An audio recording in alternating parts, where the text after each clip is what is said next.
You clicked on this video because you want to learn how to hit winners like Novak Djokovic and Dominic Thiem, because that'd be so satisfying to be able to go out and hit huge, crushing shots like that. And I'm going to tell you how to do it in this video, but it's not the way that you think. It's not about swinging as hard as you can to the open courts and watching the ball blow by your opponent. There's so much nuance going on to rallies like this. There's setups and counter setups, and there's a tug of war happening back and forth. And that's what we're going to be talking about in this video. We're going to go back to more examples like this, but first, let me take you to our strategy board so I can kind of set up the concepts we'll be talking about. First, some really basic fundamentals, but we have to go over this first, or else everything else we talked about really is meaningless. And all of those exchanges you just saw between Thiem and Djokovic,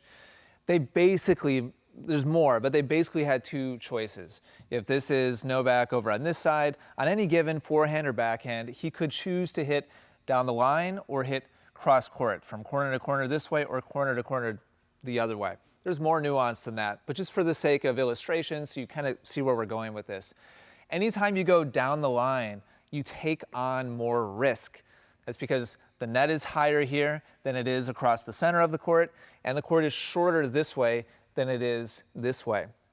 And the risk is huge. We're going to go through stats for this match that we saw between Thiem and Novak, and we're going to look at more examples between the two of them. And you'll see when we look at the stats why managing risk is so important. But let's just say that on any given shot, Novak decides to go down the line, and instead of cross court, he goes in this direction. Well, the net's higher, there's more risk of hitting the net, the court is shorter, there's more risk of him hitting long, and also, when he hits in this direction, his recovery position for the next shot is all the way over on the other side. And Thiem now has a shot that he can hit away from Novak, moving in this direction, angling away from him. So there's the risk factors, and there's also additional movement that has to take place. Anytime you hit down the line, you have to run more. And so in singles, my basic plan A that I've been preaching for years is simply this: hit cross courts until you have a good reason to hit down the line. That's how you should start your singles matches. That's how I start my singles matches. And when you study patterns of professional players, you very much see them sticking to that general play as well, except they have way more weapons and talent and timing than any of us do.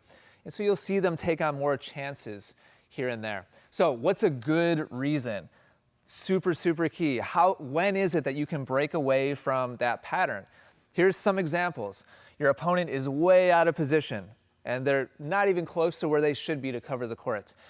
If you're hitting to an opponent's weakness, so if by changing direction, by going down the line, you end up going to a way weaker shot, then it might be a good enough reason to take on that extra risk. To change the pattern, if going cross courts on the deuce side is a bad setup for you and your skills versus your opponent's skills, then that might be worth the risk to go down the line and change direction. Or maybe it's your strength, maybe it's your favorite shot. And Novak is really well known for his down the line backhand. So if you just have an incredible down the line shot on your forehand side, maybe it's worth taking on some more risk. And then finally, combinations of these. If your opponent's out of position and it's their weaker side that's way open, and you want to change the pattern away from the one that you've been on, and it's your favorite shot, well, yeah, it makes sense to go down the line in that specific example. So let's go back to that match between Novak and Thiem and see how these different rules and principles play together and how they use them to be able to hit winners.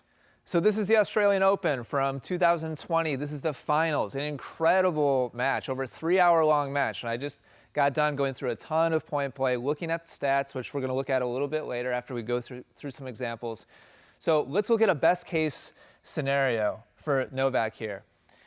Serve to the middle, cross-court forehand, and they just exchange cross-court forehands until Novak is able to just hit a winner. So this is like just as straightforward and simple as you can possibly get. Novak takes his forehand and just stays on the high percentage path. And that's exactly what he'd love to do. If he could just do this the whole match and win, he would. But he has this guy over on the other side that has incredible weapons, incredible movement, just like Novak has, more weapons than Novak, and he just gets to everything. So I wanted to start with this because it's like the most simple example, but the two of them just exchange cross-court shots here. And this is a perfect example of not risking any more than you have to in order to win a point. And that's a really good kind of fundamental principle, by the way, is risk the least possible to still have an advantage, to still have the edge. And so this is like the simplest expression of that. This point, Novak changes direction, meaning the direction the ball comes back in, he hits it someplace else. So this is another point on the deuce side.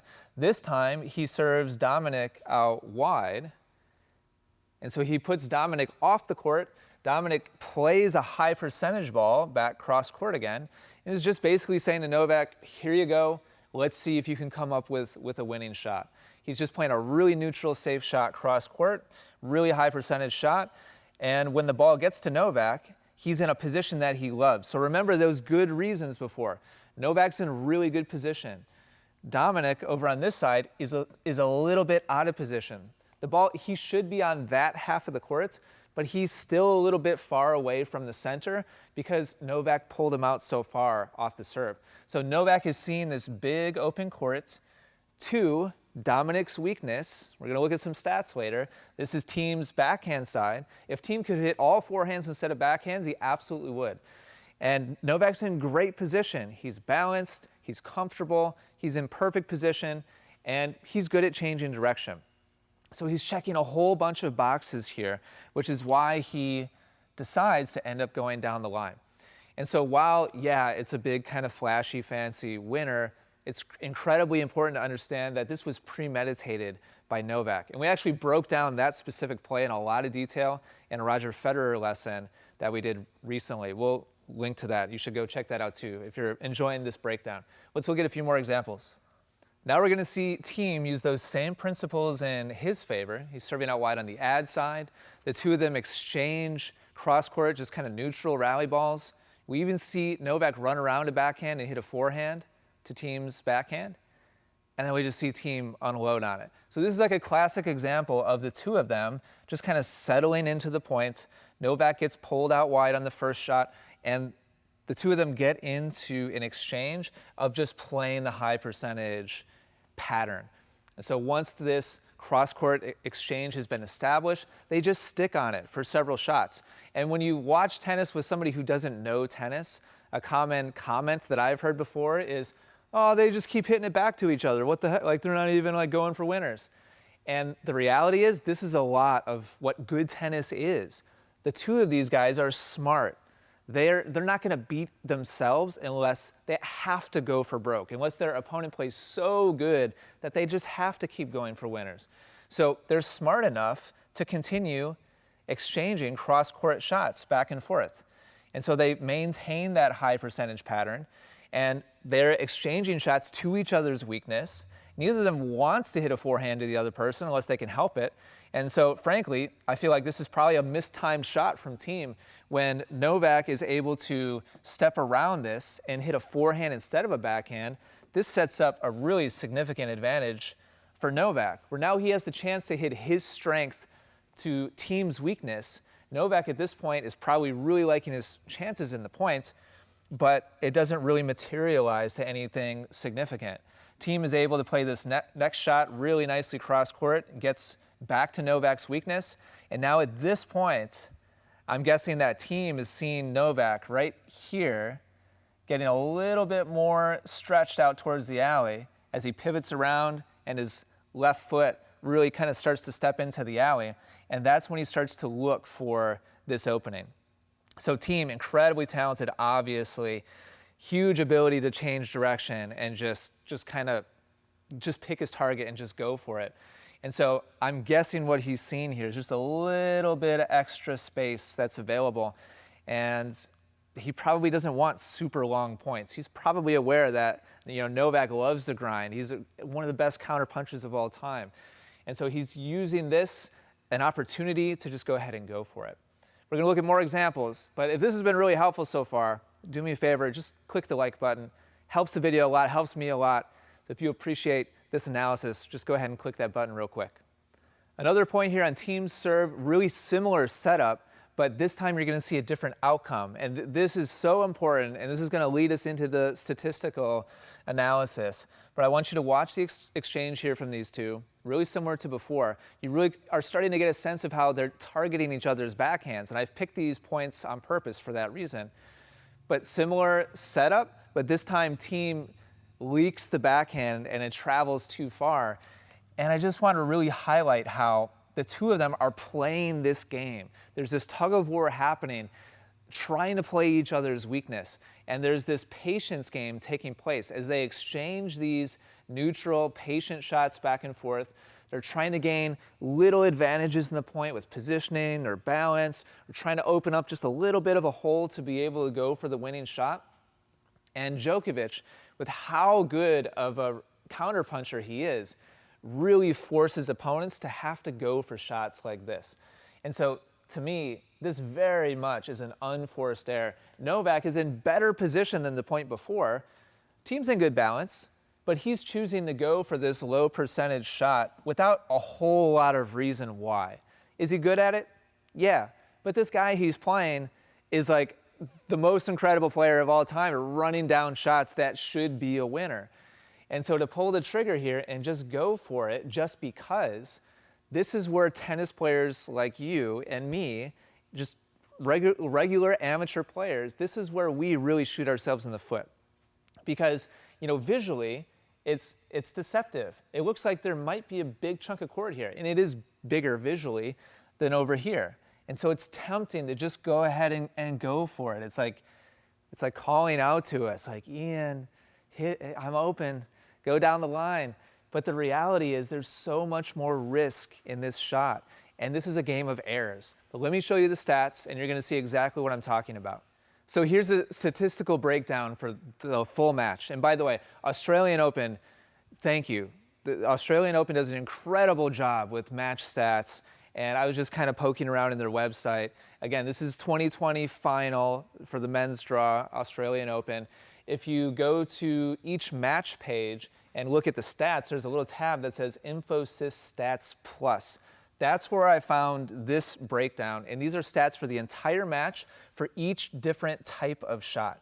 Let me explain this really quick, because this is going to blow your mind. It definitely blew my mind. What we have here is winners. We have forced errors. So those are both like a plus for the player. And then we have unforced errors in red. So that's a negative. And so for each shot, like let's say forehand ground stroke, this is for Djokovic, forehand ground stroke, we've got 17 winners plus 16 forced errors. So that's, what is that, 33 total like positive shots. And then 21 unforced errors. So when you add the good shots and you subtract the bad shots, he's at plus 12 for the match. Does that make sense? And so they've ordered this with the most positive shot on top. So for Thiem, his overhead was plus 7. Look at the bottom of the chart. Backhand ground stroke, minus 15 for Dominic Thiem. Backhand ground stroke, minus 6 for Novak Djokovic. They both hit some winners. I mean, 5 winners for the whole match for Thiem, 8 winners for Djokovic the whole match, but the unforced errors are really pulling them down. They're outweighing the positive shots. So at any point in time during a neutral exchange back and forth, this is why we're seeing them get into that exchange. They're trying to move around their backhand and hit a forehand. They're choosing to go backhand to backhand instead of going backhand and trying to smash a winner down the line. Because if it's not a winner, where does it go to? Let me clear some of this off. If it's not a winner, if they're in a backhand to backhand exchange and they smash it down the line, look, it's going to Novak's forehand and it's going to Thiem's forehand. 2 of the more positive shots that they have in their entire game for the entire day. So it doesn't make sense to take on the risk if it's not going to be basically a clean winner. So the bottom line here is you need to view winners as shots that have to be worked for. You've got to work patterns. You've got to earn it by going through different patterns of play. And that's the mindset I really want you to come away from today's video with. These Thiem and like Djokovic, they're not just like randomly pulling the trigger and hitting winners. It's calculated, and it's like a tug of war of pressure and risk back and forth to try to open up little holes that they can try to hit to into the open courts. Big thumbs up if you enjoyed this video. Thank you for all your support recently with the new format and the new style of video. I hear you loud and clear that you guys are enjoying it. And so if that continues to be the case, if you enjoyed this breakdown, do me a favor and click like. And let me know in the comments down below, who do you want to see me break down next? Which match or which player, singles, doubles, whatever. Just let me know. Looking forward to hearing from you. Thanks for watching. I'll see you in the next video.